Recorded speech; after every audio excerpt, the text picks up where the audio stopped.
Hi, Clutter Fairy fans. This is the Clutter Fairy Weekly for July 1st, 2025. Can you believe half the year is already gone? No. How did that happen? I'm your co-host, Ed Gumnick, and I'm speaking with Gayle Goddard, certified professional organizer and owner of the Clutter Fairy in Houston, Texas. Hi, everybody. The Clutter Fairy Weekly is the webcast and podcast that digs deep into the clutter that piles up between you and the life that you want to be living. We explore the habits and behaviors that lead to clutter, and we suggest the strategies to slow the accumulation, reduce the collection, and comfortably manage the stuff we decide to keep. If you're new to our Zoom meeting, we want to let you know that you can share your comments and questions via the chat feature, and I'll try to make sure Gayle addresses them before we move on to another topic. You can also use the raise hand feature if you'd like to ask a question or make a comment yourself via audio or video. And we're streaming the webcast live on Facebook, so you can share your questions and comments there, and I'll relay them to Gayle. We're going to start by talking about last week's Weekly Tittle. And as Gayle said in our warm-up, this was a popular topic, clothing, and a popular tittle. We got a lot of tittle reports, so we're going to share two from YouTube. The title was Streamline Your Wardrobe. The assignment was to evaluate your wardrobe with a view toward freeing up space and streamlining your day-to-day choices. Let's hear from our participants live in Zoom and on Facebook who pulled out clothing items for donation this week. Please let us know in the comments. Donation or disposal, for that matter. Mm-hmm. PJ from Wiltshire shared her tittle report in a YouTube comment. PJ writes, "Thank you so much, Clutter Fairy. This really was the episode I needed. Listen to the podcast over the weekend, and this week I'll be taking 8 bags of clothing, shoes, bags, and old jewelry to the charity shops. There's so much I wanted to spread the donations around a little. Your podcasts always inspire me, but this one in particular has me feeling like such a weight has been lifted. As you say, there's now lots of air in my wardrobe. I admit I have kept a couple of gorgeous dresses, but I made a promise to myself to wear them this year or donate them in January." That is really amazing to hear. Thank you so much. And I'm so glad you were able to make so much progress. 8 bags. Air in the wardrobe is a wonderful end result. It's always what we're aiming for. And 8 bags of clothes and accessories out creates a lot of room. And if you kept a few fancy dresses on this pass, you've made room for them. So I think it's all good. I don't think you have to worry about it. And ultimately, it sounds to me like you're describing that you've had sort of a mental shift around it and maybe an emotional shift around it. And so if you're seeing it differently and you're able to release and clear more, good for you. I'm so proud of you. That is great to hear. Thank you. Okay, YouTube viewer I am Jane 9628 also gave us a tittle report in a comment. Jane writes, "I recently retired from my career. I have clothes that are appropriate for my former professional life, but it is hard to let them go just yet. Mm. I keep thinking, what if I need to go back to work? Also, some of those clothes are cute and I still like them, but they honestly are not things I would reach for outside of the work setting. So I moved those items to a spare closet where I do not see them every day. Clothes are so tied to our identity. I need to focus on creating the next phase of my life rather than constantly seeing the old me each time Mm. I open my closet. There's now a gap in my main closet, which I can slowly fill with new items as I figure out what clothes I will need and want in my new life. If I have not touched those work clothes a year from now, I have vowed to take them to consignment/donation. Hopefully by then I will be comfortable and secure enough in my new life to let the work clothes go." It was a great idea, actually. I thought to take those work clothes and put them in a different closet, which actually represents you retiring from that life. You went and put them in the non-standard closet, the non-main closet, and so you don't have to look at them and you don't have to wade through them while you're looking for something else to wear.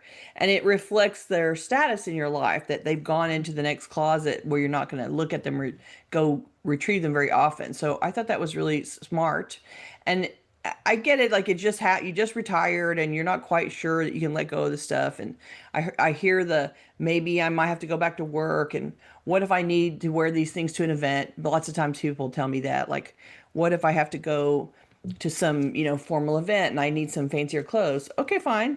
But the truth is you probably have way more professional clothes than you need to keep to address those few instances that you might need them.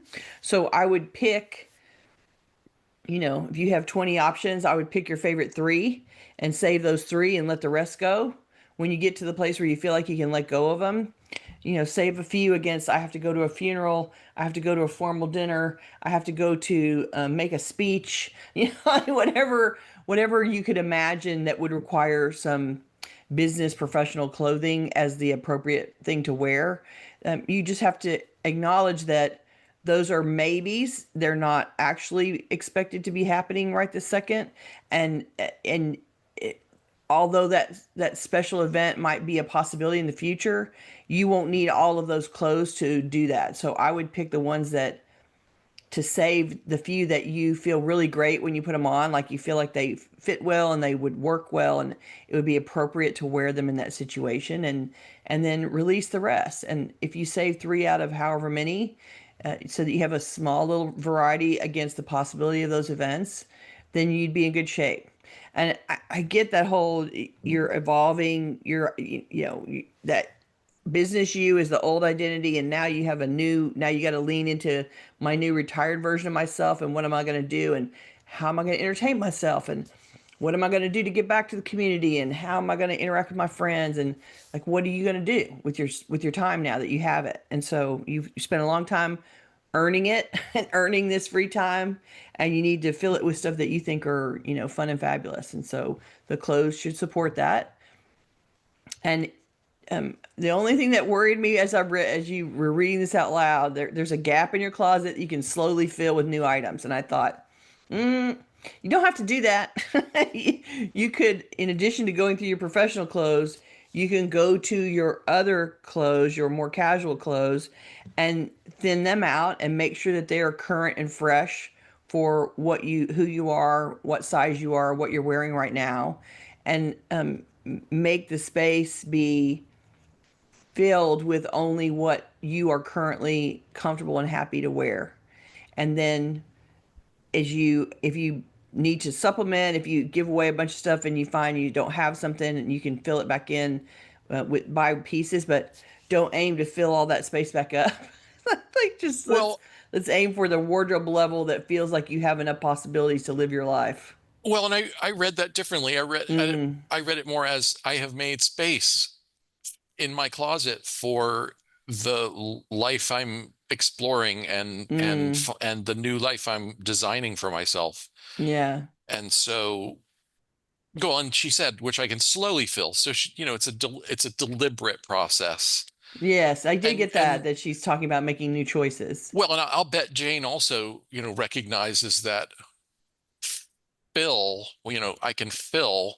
Fill means um put things in here to the point where it's still usable, functional, and serving my needs, right? That's what we Hmm. mean by that's the slant we'll put on fill. How about Right. that? That's the Clutter Fairy edition of Phil. Yeah, Yes. yeah. Right. There needs to be some air. That's the truth. Okay, M says, although there were mountains of clothes in various places, I decided to work only on the pole in the closet I used the most. I thought I was going to remove one item that was not my style and one that was worn out. I don't think I found either, but I ended up removing more than 19% of the clothing that was hanging in that closet. Wow, that's good.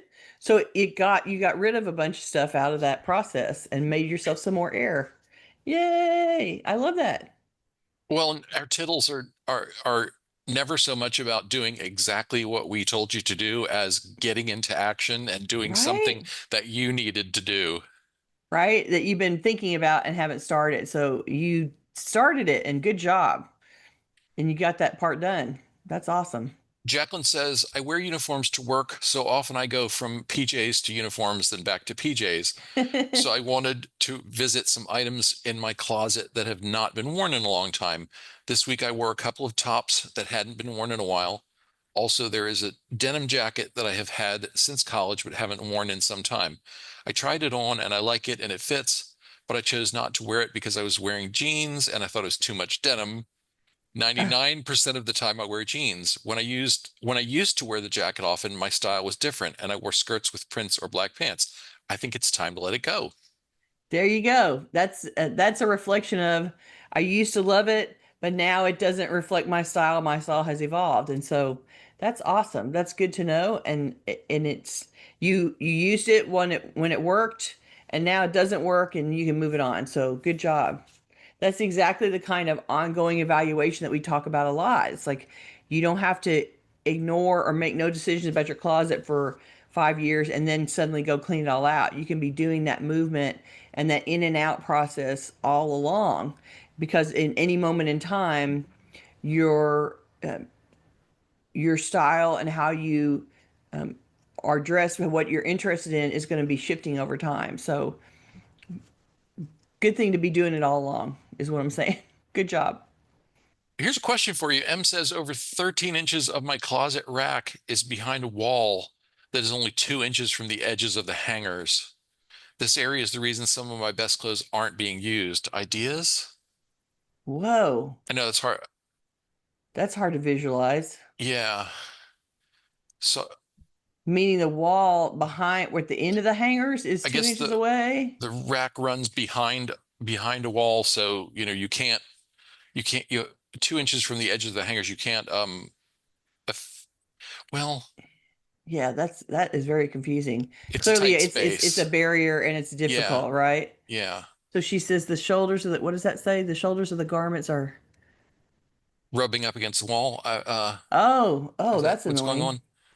So that's that Or tight. the shoulders of the garments are 2 inches from the wall. It's very tight. Yeah. Yeah. Um, so I would uh, put different garments back there. Uh, if you try to like put winter in there or anything heavier, it's just going to make the rubbing against the back wall problem bigger. Uh, you might look at, if you have a category of clothes that are narrow or white, like you could put pants there so that the pants are hanging on the rod of a hanger, but there's not anything rubbing up against the wall. All hangers are different, right? And there's different sizes. So you can also investigate to see if there's a hanger that is a little shorter, that might fit a little bit better, that might be a little bit less irritating. But it's 13 inches wide. So you could also just so basically that's a foot. So if you think about hanging a shoe tree there, one of those shoe trees that are sweater containers that has a Velcro thing that wraps around the bar, and then it has, boxes, containers drop below it, and you could put shoes in there or purses in there. I mean, because it's only a foot wide, I think that's a perfect sort of accessories nook, as it Yeah. were. It might be a good place to create a front facing retrieval system, that you pull out towards you instead of having to worry about taking things off a hanger. That might make a better use of that weird space. That is uniquely It's a weird. tough one. Yeah. Mm-hmm. Okay. One more comment, and we'll move on. Okay. Anita says our church had a rummage sale 2 weeks ago, so I got this push about a month ago. I worked the sale, and so much clothing was donated that we were able to support several charities supporting men, women, and children with the items that were left. It's a real joy to see people thrilled with what we waste in our closets and drawers. Isn't that amazing? And that's the kind of hookup that is invaluable. Where you guys had the sale and everybody brings stuff, and part of the promise of the sale is that then the church will gather what's left and go donate it appropriately. And so it's a win-win for the donors. If they Yeah, sell some things, fine. But if it's now it tricks them into getting out of their closet, and once it's out of the closet, it doesn't go back, then that's wonderful. And so that created that environment where someone else would then be responsible for taking it off and finishing the chore of making the actual donation, and it made a huge difference for a lot of people, as you said. And so that was a great, like, let's all get on this bandwagon and do it all at the same time, and here's the mechanism that we can distribute it later. And and and you got the wonderful results of everybody brought stuff and there was a lot left over, and you benefited a whole bunch of people in one fell swoop. That's awesome. Good job. all right. Let's move on to our main set of topics. We're doing short topics today, so we have several. How many Yeah. cleaning supplies do we really need? How much is too much? And what's the best way to organize and store cleaning products? Today, we're going to offer strategies and best practices for organizing and storing cleaning products, and also cover a couple of other short topics suggested by our viewers and listeners. So let's start with cleaning products. Okay. The inspiration for this topic was a couple of different comments that we received from viewers and listeners. C asked for our advice on how to organize cleaning products. C writes, my friend has a set for each floor. I have two vacuum cleaners, one for quick jobs, one for thorough cleaning. I got the latter for my daughter when she bought a new one, the idea being whichever one breaks down first won't get replaced. I wonder if anyone else has similar double items. Yeah, I'm sure. And then Nina said, how many cleaning supplies do I really need? Several bottles ended up in the utility sink, much to my husband's chagrin when he wanted to wash something off. I have a cabinet and a rollaway cart next to the washer filled with cleaners. When I see something on sale, a really good sale, I think, geez, I need to get that now. You know Well, what I'm going to say to and that. my reaction right off the bat was, if you have to move stuff to use the sink, you have too many cleaning supplies. It's too many. And and if you think it's a really good sale and you have to get that now, then the answer is because your sink is full already. So cleaning products are one of those things that we collect because they're all useful to someone at least. Why have one when we can have three? And conveniently, the makers of the cleaners, the cleaning products, they sell their products in 2 packs and 3 packs to make your collecting easier. Go to if you go to Costco or Sam's Club, you can't just You buy can't leave with one fewer than cleaner. two. Yeah. Right, you got to take a pack, and they have to be monster size. Like the volume that they sell at the grocery store is an ounce volume that is lesser than what they sell at the Sam's Club or the or the Costco. So you end up with a massive amount of product. And here's what I'm saying: the truth is, you can't use it up any faster than you actually clean with it. Plus, you try products that you don't actually like to use, and there's only so many toilets in the house. So, this is an easy collection to shrink down to what you actually use and rebuy when something runs out. If you don't like the product that you've tried, then offer it to a friend or to someone at the office. You can also responsibly recycle it at the toxic waste disposal in your town. So, offer the excess to someone who's cleaning houses for a living. It's just getting old and rusty sitting in your house or garage waiting to be used and likely never going to be used. So it's time to offload the excess and stage the rest for easy cleaning. Think of the technique of storing it where it will get used. That means that the bathroom stuff, the toilet cleaner, whatever you clean the counter with, whatever you're cleaning the mirror with, those things can be in the bathroom, and the kitchen cleaners in the kitchen. And then you have all purpose cleaners that for around the house. And you can put those in a tote bag or tote carrier or some kind of cart because it is going to need to move around the house a little bit. One bottle of each product, no multiples. So I say this because the products are toxic and they have bleaching qualities, or they can melt plastic or stain the carpet. So if you keep them in a room where you're going to use them ultimately, you prevent spilling toilet gel with bleach on your beautiful bedroom carpet when you transport those chemicals around the house and the dog tackles you on the way. So it's a way to minimize the dangers of carrying those chemicals around if you store what you're going to use where you're going to use it, and you only store one at a time. And I defy you to run out on any regular basis. If you clean the toilet once a week, sure, eventually you'll run out of toilet gel, but it's probably going to take you 4 months before you do. And then you can go to the store and buy a new one. And you don't need to have 27 backups, because the time between you cleaned last and you need to clean again the toilet is plenty of time for you to get to the grocery store one of those days and get some more toilet gel. So it's not the rush of, oh my gosh, I ran Right. out of Windex is It's not not a fire drill. it's not like running out of toothpaste or Right, toilet right. paper. Or cat food. Right. Which The you cats will, want food twice a day. They're not waiting on the food. right. But the toilet can wait a day to be cleaned while you go get toilet cleaner. Right. So So this is not a category where you need a lot of back stock. yeah, Yes, exactly.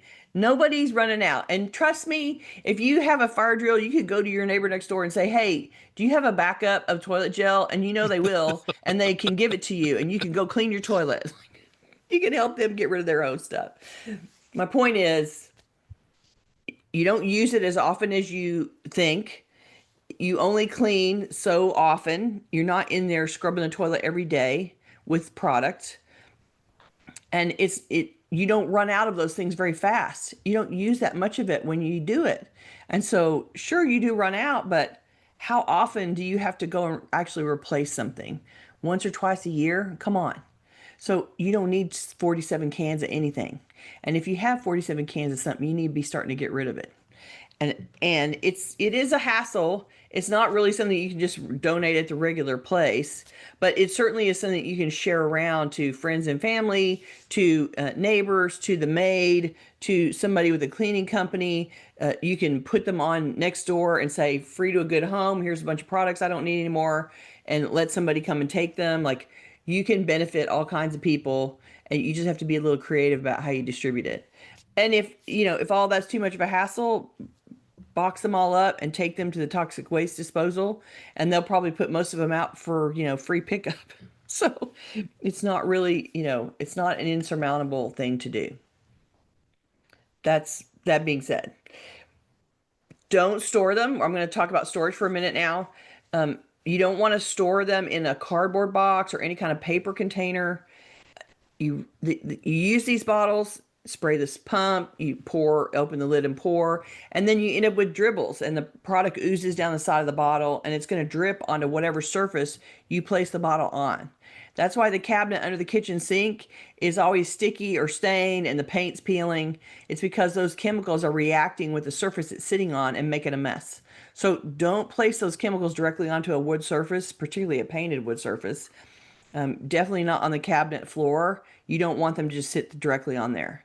And all the chemicals that you store need to be sitting in a tray or bin of some kind so that the leaks pool on the bottom of a plastic or metal container or the tray, and they don't actually affect the cabinets. And the other reason I say that is because oftentimes these things get stored under sinks, bathroom sinks, kitchen sinks. And if you ever have a drip or a leak that you don't realize is happening, right away, instead of a flood, like if you have some kind of slow drip that's happening in the back and it's dripping water, drip, drip, drip, and those cans are sitting in the water or continuously getting wet, the rims of the containers are going to get rusty. There's going to be dampness that makes everything like it all starts to react. And so by the time you figure out a slow drip, more's the better if you have a container and you can see water pooling in the pan and there's a problem. And in the meantime, that problem hasn't destroyed your kitchen cabinet with, water mixed with chemical residue. And so make sure that they're sitting in something that is easy to move, but also contains the any kind of drippage or spillage that might happen. And you really want them to have a tall enough surface on the side so that if something wobbles as you're pulling it in and out, that you don't have anything, topple over on the side, right? You don't have it hit the edge of a container and flip over and spill. So you're trying to help yourself prevent damage from dripping, from the residue as the product gets used, and from in the possibility that something will tip over and spill. So, when you put it back, make sure it's tightly closed. And if you do realize that some of the dispensers aren't very good, so they leak more than others. And so, if you find that every time you use a product it's really leaky, then it may be part of your put away process that you wipe down the cans before you put them up. As you're spraying, Windex, pump, pump, pump, you're getting leaks of Windex over and over again. After you've done your house cleaning and you made it all around the house, you can stop and wipe it down before you put it away back in its container, just to help you manage that spillage. They don't always design them. I think the engineers, they design for product dispersal, but they don't design it for prevention of residue. So I guess Right. what I'm saying. They don't clearly the guys that are designing them are not the ones that are using it to clean. I'm just saying they don't have any actual experience in using the product. So, so A, store them in someplace cool and dry, and usually under those sinks is a okay place until you have a leak. And that's why you want to have them sitting in a container against the residue coming off the cans and against any potential leaks under any of those sinks with plumbing. And that at least will help you manage in any kind of leak and manage the cast off from the containers. Let's see, what else did I need to Con- say about that? Connie re added the reminder, if you have little ones, put them in a higher cabinet or put on a lock if you want to keep them lower. Yes, yes, yes. You So do yeah. definitely have to baby proof them if there's anybody that can go in and grab. You don't want anybody grabbing a container of Drano or Lysol, right? So, yeah, if it's a little kid, you got to have, child-proof locking on them for sure. After a certain age, those kids are avoiding those cleaning products like the plague. So it won't be an issue. It's while they still are young and don't have any judgment that you have to worry about that. I'll say again, sometimes people select, they have a random plastic shoe box or something, and they realize that the bottom in the shoe box or the container is not really flat. It's designed in a different way, and so it might be sort of curved a little bit, or sort of a little curved like a lake at the bottom. They're not always a flat container, so you want to be conscious of selecting something that is actually flat so that you're not setting those cans up. They're all top heavy, they're tall and narrow, and so they wobble easily if you have them on something that isn't really flat. So pay attention to that as well. I think that's what I have to say about cleaning.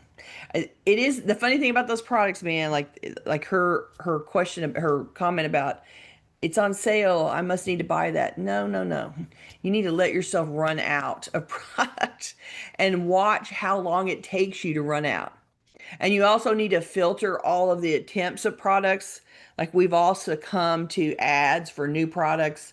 We've all seen stuff on the shelf and thought, ooh, that seems like a good idea, and went and bought it. So pay attention to what your population has. And if you have tried a bunch of stuff that you tried and you didn't like the results, don't let it sit there and deteriorate in place. Don't let it sit there and the chemicals start to break down and the can starts to rust. Send it on to somebody who can use it.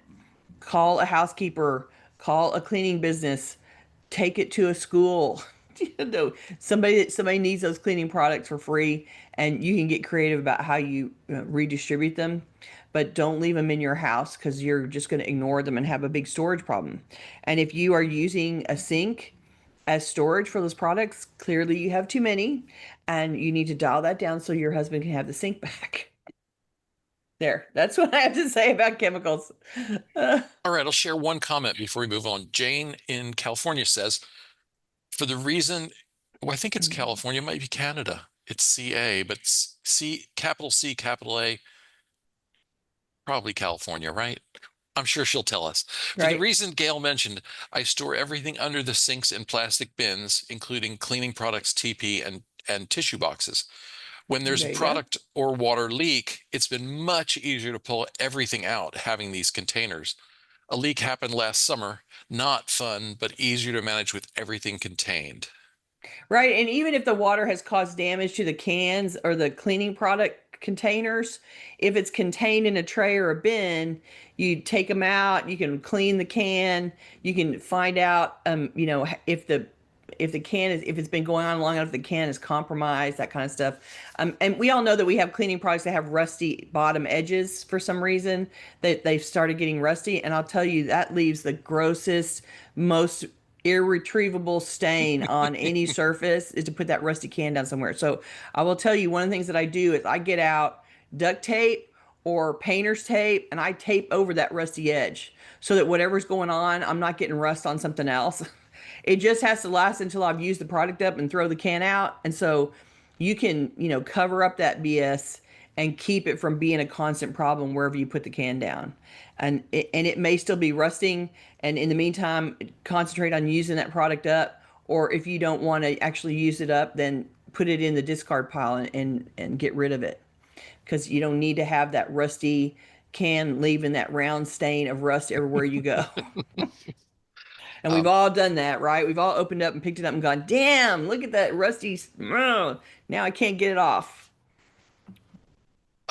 Jane says, in answer to my question about Canada or California, both actually.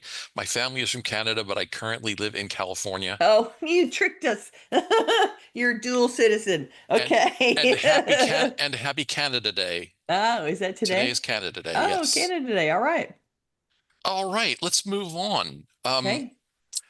Topic number two is emotional attachment. We had really lots of people mention different aspects of emotional attachment as ongoing problems in their efforts to declutter.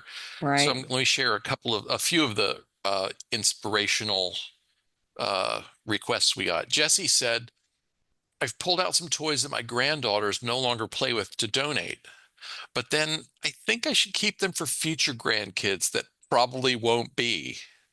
I know you've addressed the emotional attachments we have with our stuff, but any additional advice would be most welcome. Okay. Brenda B asked us to talk more about emotional clutter and how to deal with all the feeling, and especially the guilt dealing with the things given to us by deceased persons.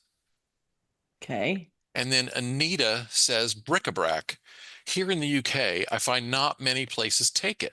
Sometimes it's hard as the bin is the only available option, but at the same time, bric-a-brac is often sentimental. Mm, Some help with this issue might be good. Um, and then I think we have time. She also mentioned, also, I find I have a few possessions of friends that have lent me things, but 5 or so years have elapsed. Do I give them back? yeah. Usually DVDs, books. So I would say, I'm just going to answer that real fast. I think that it's a good idea to send them a note, a text message, an email, and say, "Hey, I found this book. I realize I still have it. Do you want it back? Do you want me to send it back?" And they'll either come back and go, "Oh my gosh, no worries. I already forgot about it," and then you can do what you want. Or, "Oh yeah, I'd love to have that back." And then you guys have an excuse to interact and get together and have fun, right? So use it as a way to reach out and talk to your friends and just ask them. Don't assume that they want it. Ask them first. And if they tell you no worries, then you can say, okay, I'll move it along. And if they want it back, then you can make arrangements to do that. So I know lots of people, like after 5 years, that person has long since forgotten about that book. If it was super important to them, they would have said, "Hey, where's my book?" Like they would have come looking for it by then. So, I think you're probably fine, but it's a courtesy to ask and see what they say, and use it as an excuse to see and talk to your friend. There you go. Okay, so we're going to circle back to, so we've talked about what about my granddaughter's toys? What about the things that I feel guilty about from deceased persons? And what about bric-a-brac and sentimental bric-a-brac? Okay, love that word. That was a very that was a fun word that came back. I don't often use that term. I think it's a more it's a term with older history. It's been around longer, bric-a-brac. But I liked it. It sounded very clever today. It just caught my brain there for a minute. Okay, so let's talk about the stuff related to grandkids. This is stuff that the kids have outgrown. You said that the kids have grown past playing with the toys, and it's really better to donate to a family that can use them and save them for another than you saving them for another batch of grandkids. And you're not really thinking of the future unlikely grandkids, though. That's not really what this is about. That's just a logical excuse to keep it. You're really just fondly remembering your grandkids playing with the toys that you provided, and you feel soft and loving about them being there with you, like they were there in your house playing with the stuff, and it was when they were little. And that's all kinds of warmth and love for grandparents, right? Like it's really it's just it's important to know that it's not about those toys, but it's about your memories of the kids. And it's important to separate that, because the stuff isn't what's important to you. It's that snapshot in time of those innocent kids who've grown up into something else already, and they went way too fast to get bigger. And you can just take some pictures of the toys instead as reminders and let the toys go. It's really about what you're holding on to is your loving and warm memories of those kids being there with you playing. And so Maybe keep, one of the toys that you have a lot of memories about that you think is really cute, but recognize that it's just you keeping them as a keepsake. You're not really keeping them for any other reason. And in the meantime, some kids can be playing with the toys if you release them. So um, I get it. Grandkids, they're the bomb, and they're so important to you. And if you don't need to keep the toys to remember your love for them or to remember those moments with them. That's not what the anchor is in your mind. It's those actual memories. And so savor the memories, release the toys. I hope that. This is where we also can flip around. Andrew Mellon, right? Was it Andrew Mellon who said Mm-hmm, mm-hmm. your grandmother's teacup is not your grandmother, Mm-hmm. right? Is that who it was? Exactly. Your granddaughter's toy is not your granddaughter. Yes, yes, 100%. And the sentiment is exactly the same. It's like it's not about the object really. It's about the memories that the object reminds you of. And so honor those memories, write them down, lean into them, look at photos of the kids. Like, you can feel those warm memories by looking at photos of that time and calling up memories in your head of what it was like for them to be around there with you. And in the meantime, those toys can go on and be benefiting somebody else right now with kids that are age appropriate for the toys. And before the toys deteriorate any Yeah, further, yeah, because yeah. It's kids' toys. They're not made for longevity. They're not made to last forever, right? Because they really want those to break, so you'll have to buy more. So they don't really make them to survive for a long time. So let's talk about gifts from deceased people and how guilty it makes everybody feel. I've said it before and I'll say it again forever.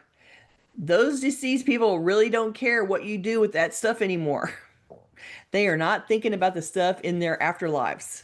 It's not happening. They're thinking about you. They're thinking about the love they had in their life. They're thinking about the people that they love. The items handed down over generations are just an in-family way to pass on clutter.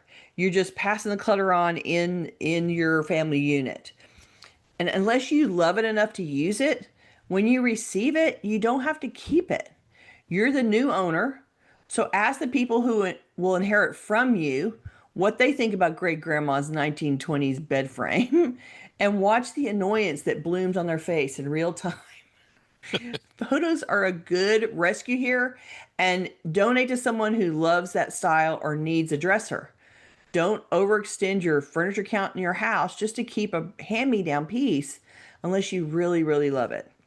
I suspect that the age of our audience, they have all experienced in some level the nature of my parent, my aunt, somebody in a generation above me has passed away, and I had to go clean out the house. And everything looked super useful, and I was sad about their passing away. And so I brought everything into my own house, and then they couldn't move in their house anymore. I know we've all had some version of that experience. And so you don't have to live in a garage sale. You don't have to keep your house as an estate sale waiting to happen.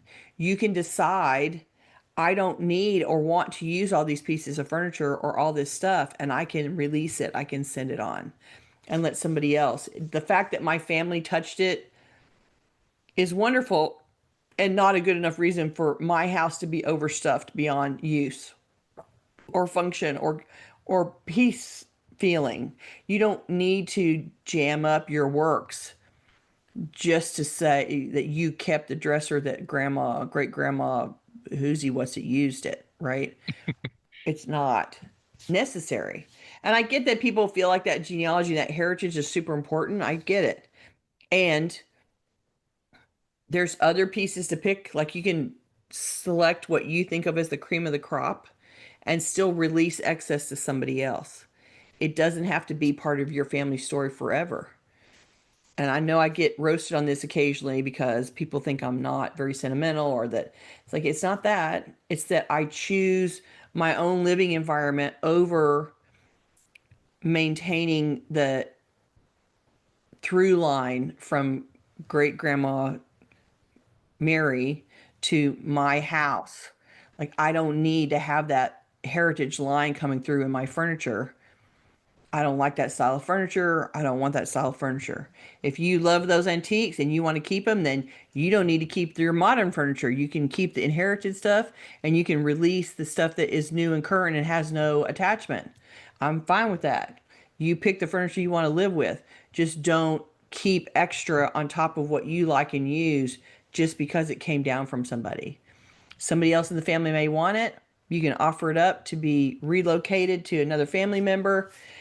Whatever you need to do to redistribute it, but you do not have to live with it, and you don't have to feel guilty about it, because that person, great grandma Mary, who used that dresser, is not up in heaven going, "Look at them, they're not keeping my dresser." Like that is not what they're occupied with, I'm sure. And so you can argue with me about that. You can think that they're, twitching in heaven about the dresser, but I don't think they are.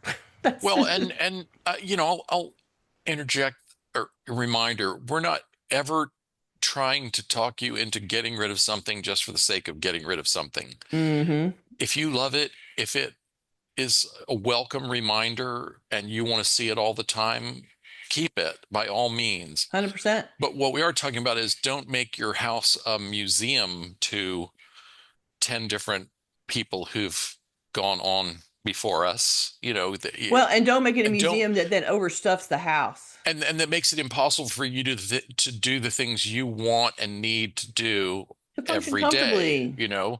maybe you can take your museum and reduce it to just a shrine, this There the you go. top of this particular table is where all the stuff from mom and grandma And great resides, grandma, not yeah, the whole house. exactly. And at some point you might decide that the maintenance and dusting and upkeep of those things is too much, and maybe you can whittle your shrine down to an archive of photos of those cool things so that you'll Mm-hmm. always be able to remember them and show them to other people in the family who might care about them, but you don't have to have them taking up space that you need for other things. Exactly. 100%. I mean, that is always our bottom line. We want you to be able to function easily in your house, to live peacefully in your house, and to feel refreshed.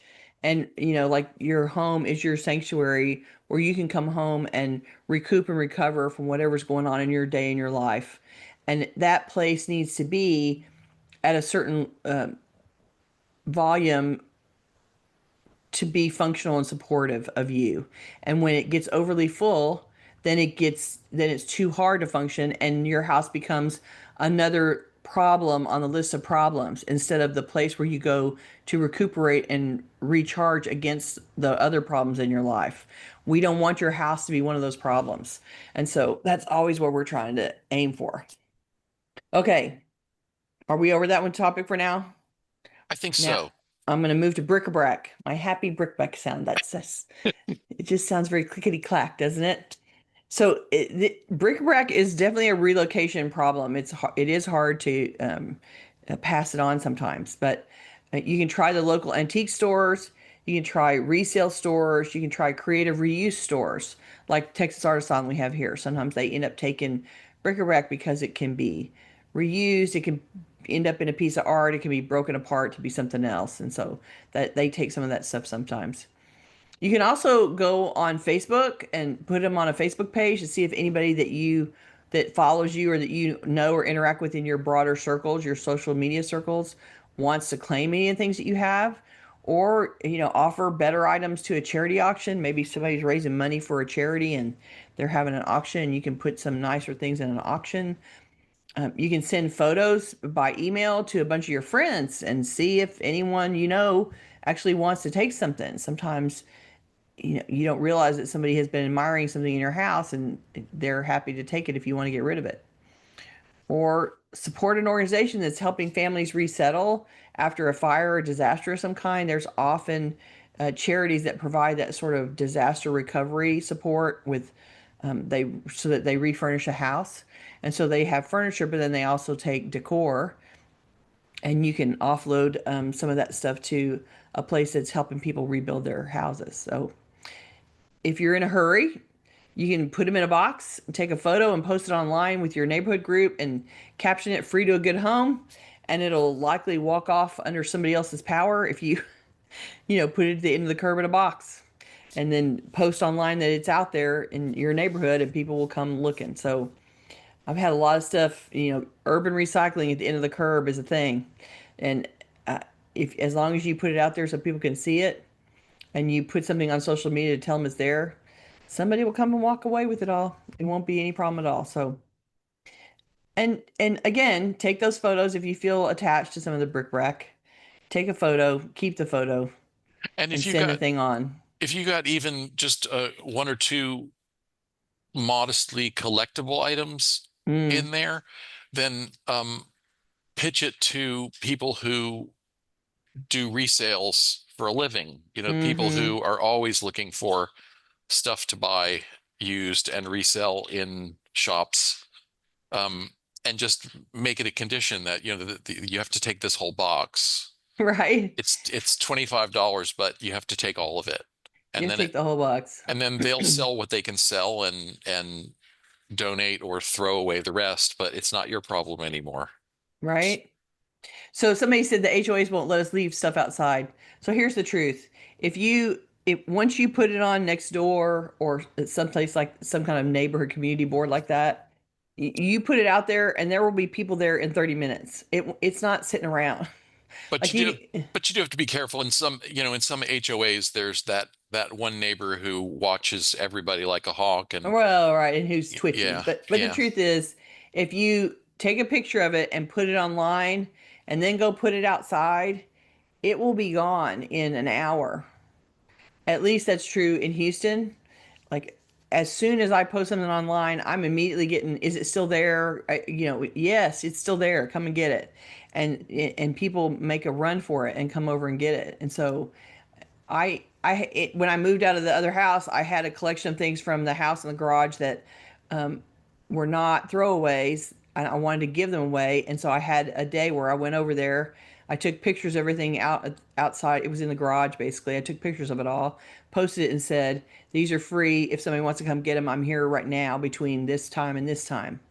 And that stuff was gone in 90 minutes. Everything, including pieces of furniture. People came to take.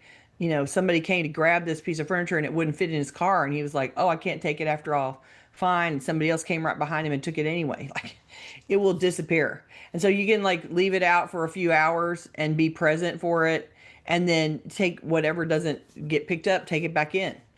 And you'll likely get more comments later. Is that still here? Yeah, it's still here. So you can come and pick it up at this time. And you can sort of work around it. It's not going to hang around all afternoon, I'm telling you. Unless you live in a more rural area or you live on a street where there's not a lot of traffic, generally a neighborhood where people are driving up and down the street and can see it and it's not hard to get there. Um, Anything that you post online is going to be gone in a minute. Oh, and Pat's Pat got it. has a question. Hey, Go ahead, Pat. Pat. There you go. Hi. Thank you. Okay. Yeah. Just put it out there in an Amazon box and they'll think it was delivered instead of being picked up. Oh, you are smart. That is excellent idea. They'll think it's a delivery. Absolutely. That's a good job. That's a great idea. So take a picture of the stuff in the box and then take a picture of the closed box. And when you post it online, say, here's the box. Here's what it is. If you want it, come and get it and let somebody come in. They'll think it's a delivery. You are so clever. I love that. Thank you. Okay, let's go on to our last topic. This one's a little bit niche, but I thought we'd talk about it anyway because there may be people who are interested and just Mm, haven't expressed that interest to us yet. The inspiration was from Laurie, who asked, "How do I judge the market I'm in to see if people really want to declutter and if I should start my decluttering business?" It is more rural, but they still have stuff in Kingman, Arizona. absolutely, they do. Yeah, So they've I got have a stuff lot to say about this, everywhere right? you go. Right? They do have stuff everywhere you go. So first, you can start by going to napo.net and use their Find a Pro feature. It's a drop down to go to Find a Pro. It's a search engine, so you can search by your zip code and see who's working in your area. Connecting with other organizers can help you understand the market better, and mutual support helps everyone. I always say part of why I'm in NAPO is because it's a very collaborative environment instead of competitive. there's not enough organizers for all of the clutter there is in the world. And so you really don't have to worry about somebody stealing your business, because there's way more clutter than that. So connect with those people that are actually doing it in your area. And you may find that you're doing things that other people don't like to do, and vice versa. And so maybe you don't like to do garages and somebody else does. Maybe you like to do office work and somebody else doesn't. And so you can be referral partners and refer business away. Like, oh, I got a call for a garage, but I don't do garages here. I'm gonna refer you to my friend here, and they can do the same. And so you can each support each other to do the kind of work that you prefer to do that way. I would also Google professional organizer Kingman, Arizona, or professional organizer near me, just to see who's out there with an online presence offering services. So that can help you see what others are doing and where they're doing it, how close they are, that kind of stuff, just to get an idea of who's in the market and has an established presence there.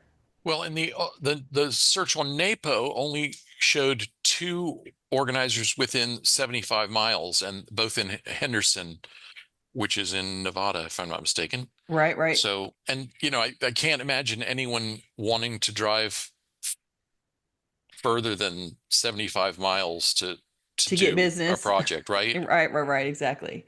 So I think it helps you to see who's out there working and doing, and if there's a whole bunch that you don't know about that are actually out there doing it already or not.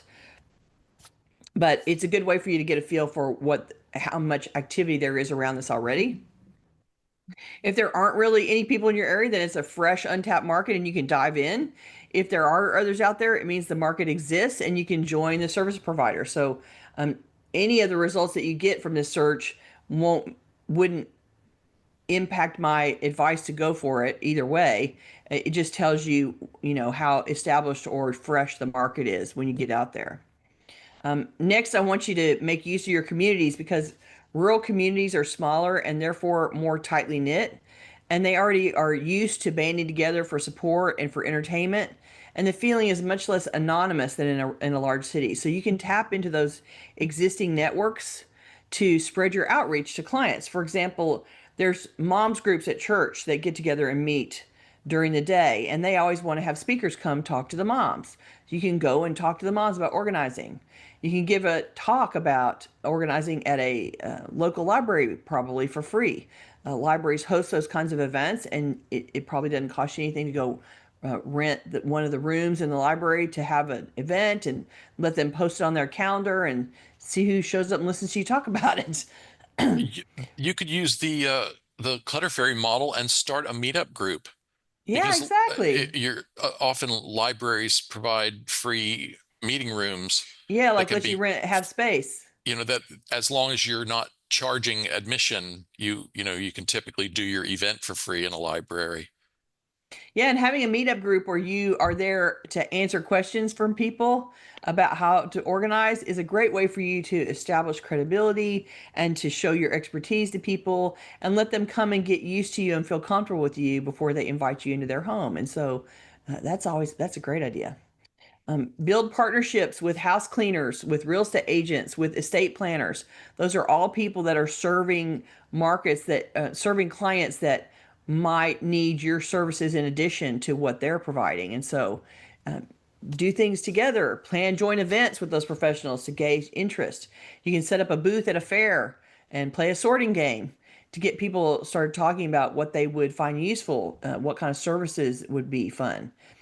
Is there a senior community center that gives programs? We have those here they're not like residential facilities, they're city run senior community centers that people come to for education and activities. And so you can be one of the activities and go speak at the senior center. I'm sure they'd be thrilled to have you. And you can talk to that senior population about downsizing and disposing of their stuff, right? The rural audience is a smaller audience, but there is definitely clutter everywhere. And you just have to plug into the issues that rural residents are dealing with and help them solve those problems. So there's unique problems of organizing that are rural based, I'm sure. So figure out what the issues are and help them solve those problems. Maybe it's a lack of ways to easily donate things.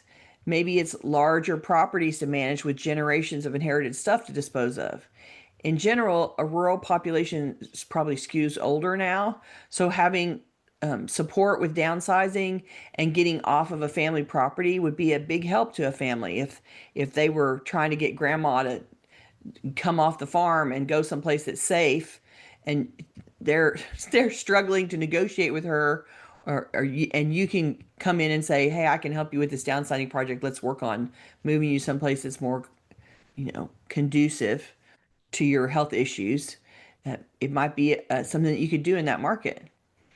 You could host a big exchange fair and let people come and trade their goods, just like she was talking about the church rummage sale earlier. That kind of thing where you create an event where people come and bring their stuff to sell or trade. And then you have a charity stage to accept the rest of what isn't traded. And you can have the charity be on site so that people can talk and interact with them and find out about them. And it's a way for them to promote their charity and for you to become the expert in the field by that level of exposure. And then they know that you're the person that helps people get rid of stuff, right?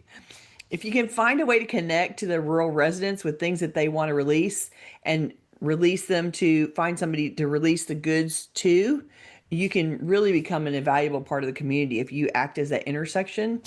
Maybe it's that you just provide the service of, I will take all those donations for you. I will drive the 50 miles to wherever they have to be donated. And you just agree to do it for, you take a carload of several clients worth of stuff and you take it all. You're the one that makes the trip. And it's part of what you agree to do. You take that disposal issue off their plate. So I think that there's definitely the need for the services.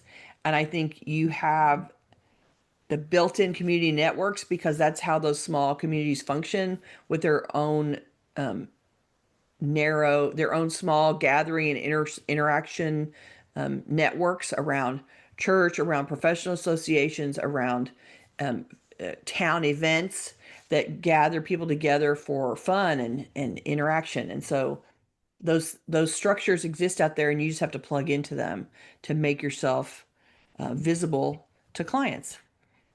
Okay, we are out of time. Oh my goodness, we are. Sorry. Yeah, and we started a moment late, so we could finish up our usual business. But we have a special announcement this week that we cannot skip.